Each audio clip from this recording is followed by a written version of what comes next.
Dear students, myself Dr. Ajay Sharma, faculty department of botany, government Bangur college Tilwana. हम plants के अंदर absorption and transport of water पढ़ रहे थे। इसका आज हम चौथा वीडियो पार्ट 4 स्टार्ट करेंगे। Path of passive absorption, water absorption, यानी कि किस रास्ते से जो निष्क्रिय अवशोषण है जल का वो होता है। The recent view suggest that the path of water absorption from the soil to the xylem is both through the free spaces और apoplast and the cytoplasm of individual cells और सिम्प्लास्ट। जो आधुनिक जो व्यूज़ हैं, आधुनिक जो विचारधाराएं हैं, वो ये बताती हैं कि जो पौधों में जल का जो अवशोषण होता है सॉइल से और जाइलम के थ्रू पानी ऊपर जाता है, तो वो जो प्लांट के फ्री स्पेसिस हैं जिसको एपोप्लास्ट बोलते हैं। एपोप्लास्ट क्या है? जो नॉन लिविंग पार्ट है सेल का, सेल वॉल और दो मतलब सेल्स के बीच में जो इंटरसेलुलर स्पेसिस हैं वो एपोप्लास्ट कहलाता है। And the cytoplasm of individual cells और सिम्प्लास्ट। और जो साइटोप्लाज्म या जीवित भाग है कोशिका का वो सिम्प्लास्ट कहलाता है। उनके थ्रू जाइलम से होता हुआ जल भूमि से अवशोषित होकर प्लांट में ऊपर की ओर चलता है। The apoplast consist of cell wall and intercellular spaces of the root and these are fully permeable. Apoplast क्या है? इसके अंदर जो कोशिका भित्ति है और जो अंतराकोश के अवकाश हैं वो रूट के होते हैं या सेल के होते हैं, तो जो भी पार्ट है रूट के हैं, और ये पूर्णतया पारगम्य होते हैं, फुली परमिएबल होते हैं। आप ये जानते हैं क्योंकि जो सेल वॉल है वो सभी प्रकार के पदार्थों के लिए पारगम्यशील है। These cells offer least resistant to water movement। जो रूट की सेल्स हैं ये बहुत कम प्रतिरोध उत्पन्न करती हैं जल के मूवमेंट में, जल की गति में। The cells of endodermis, however, have Casparian bands at several places and are therefore non-permeable।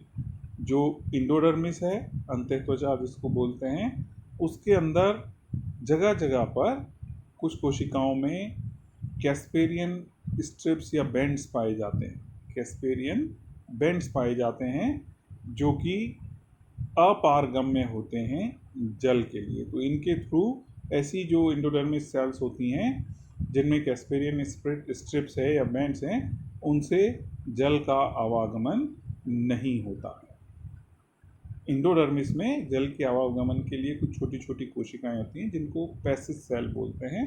In cell के थ्रू जल गति करता है। ठीक है, तो इससे क्लियर हो गया। रिसेंट व्यूज क्या कहते हैं कि जो पाथ है जल के अवशोषण का, वो कोशिका के बाहर भाग या एपोप्लास्ट और सिम्प्लास्ट दोनों हैं, दोनों के थ्रू जल का गमन होता है, एब्जॉर्प्शन होता है और उसके बाद उसकी गति होती है। ये देखिए इस चित्र में आप देख रहे हैं, ये हम शुरू में भी पिछले वाले वीडियो में भी दिखाना चाह रहे थे, लेकिन अब यहाँ आपको ये क्लियर दिखाई देगा कि कैसे मूवमेंट हो रहा है। जो हमने बात करी थी सॉइल वाटर, और ये रूट हेयर है, दिस इज रूट हेयर, इसके चारों ओर सॉइल का वाटर है जो अवशोषित करना है। तो जब रूट हेयर का ऑस्मोटिक प्रेशर हाई होता है, यानी कि डीपीडी हाई होता है, सक्शन प्रेशर हाई होता है, तो ये रूट हेयर सॉइल से जल को अपने अंदर अवशोषित कर लेता है। जब रूट हेयर्स में पानी बढ़ गया तो रूट हेयर्स का ऑस्मोटिक प्रेशर डाउन हो गया, लेकिन इससे जो संलग्न कॉर्टेक्स की सेल है, ये पूरा पोर्शन आप देख रहे हैं कॉर्टेक्स का है, ये एपिडर्मिस हो गई, ये कॉर्टेक्स, और ये इंडोडर्मिस, और ये सेंटर का वैस्कुलर टिश्यू वाला पार्ट है दिस वन। तो जब जल रूट हेयर में आ गया तो रूट हेयर के बाद जो उससे एपिडर्मिस से लगी हुई कॉर्टिकल सेल्स हैं वहाँ पर पानी की कमी हो रही है, तो इनका osmotic pressure and DPD high है, तो ये रूट हेयर से जल का अवशोषण कर लेंगे। आप देखिए एरो की दिशा में, और जब ये अवशोषित हो जाएगा, इसमें जल की मात्रा बढ़ जाएगी, तो इसके पास वाली कोशिकाओं में जल की मात्रा कम होती है, ऑस्मोटिक प्रेशर हाई होता है। तो इसमें एक बात आपको ध्यान रखनी है कि जो भी कोशिका कम पानी रख रही है अपने अंदर, वाटर की क्वांटिटी कम है, उसमें मात्रा कम है, वो ऑस्मोटिक प्रेशर हाई होता है उसका, और वो दूसरी सेल से जल अवशोषित कर लेती है। लेकिन इस सब के थ्रू होता हुआ आप देख रहे हैं, इसको हटा दें, जल कॉर्टेक्स की विभिन्न लेयर्स से होता हुआ इंडोडर्मिस तक पहुंच गया है। तो ये बिल्कुल इनर मोस्ट लेयर है।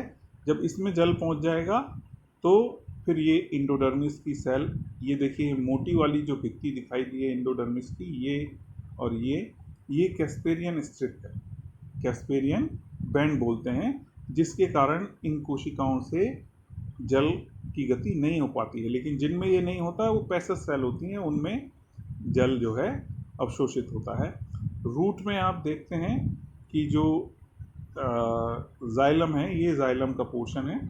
इस जाइलम के पोर्शन में जब पानी की कमी होती है तो ये अपनी पास की कोशिकाओं से, इंडोडर्मिस, पेरिसाइकिल और कॉर्टेक्स की कोशिकाओं से यहाँ पर जल पहुँच जाता है। लेकिन इस सब जल के लिए इस जाइलम, ये रूट का जाइलम है, रूट का जाइलम पहुँचा स्टेम के जाइलम में, स्टेम का जाइलम पहुँचा फिर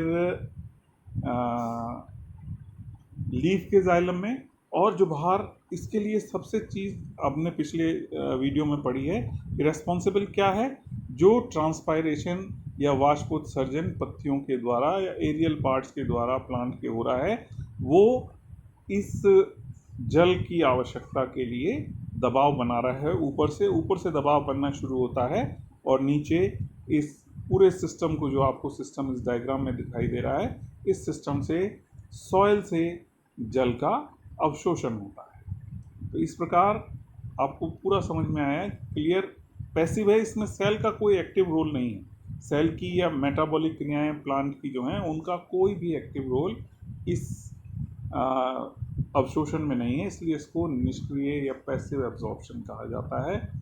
तो जाइलम तक रूट के पहुंचा जल इस तरीके से, ऑस्मोटिक प्रेशर और डीपीडी के डिफरेंस से, और इसके लिए जो मेन कारक था वो ट्रांसपायरेशन है। जो ट्रांसपायरेशन ऊपर कमी पानी की कर रहा है एक एक ऑर्गन में, ऊपर से leaf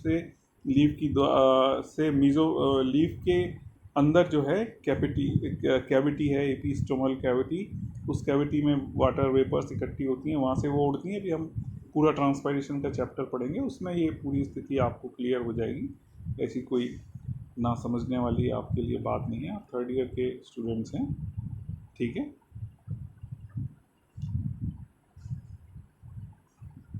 The movement of water from these cells has to take place through their symplasm. जो वाटर का मूवमेंट है वो जो लिविंग पार्ट है कोशिकाओं का, सिम्प्लास्ट वाला, यानी कि जो प्रोटोप्लाज्म है, उसका जीव द्रव्य है, जो प्लाज्मोडेस्माटा से एक सेल से दूसरे सेल में कनेक्ट है, बीच में प्लाज्मोडेस्माटा होता है, आप सेल्स में जानते हैं, उससे आपस में कनेक्ट है, उसके थ्रू वाटर का मूवमेंट होता है। इन मेज roots, xylem is lined by some amount of cytoplasm even after the breakdown of end walls. मक्का में क्या होता है, जो मक्का की जड़ हैं उसमें जाइलम के चारों ओर भी कुछ लिविंग साइटोप्लाज्म पाया जाता है। चाहे आप इसकी वॉल को हटा दें, उसके बाद भी वहाँ कुछ लिविंग साइटोप्लाज्म मौजूद रहता है। Thus water passes from the roots cytoplasm in the xylem channel. तो इससे जो जल है वो पास होता है रूट के साइटोप्लाज्म से जाइलम के अंदर। Consequently, the tension caused in the xylem because of transpiration affects the water absorption in the root hair zone. साथ ही साथ जो टेंशन क्रिएट हो रहा है जाइलम में, किसके कारण? वाष्पोत्सर्जन के कारण वो भी प्रभावित करता है रूट हेयर का जो क्षेत्र है, मूल रोम का जो क्षेत्र है, उसके द्वारा जल अवशोषण की क्रिया को। However, water is moved passively inwards without the help of osmotic forces of the individual cells. इसके कारण ही जो जल है उसका मूवमेंट निष्क्रिय रूप से जो कोशिकाएं हैं उनके अंदर होता है। इसके बाद हम पढ़ेंगे factors affecting passive water absorption. In general, two types of factors affect passive water absorption. Number one, plant factors, and number two, environmental factors. इनको हम नेक्स्ट वीडियो में अपने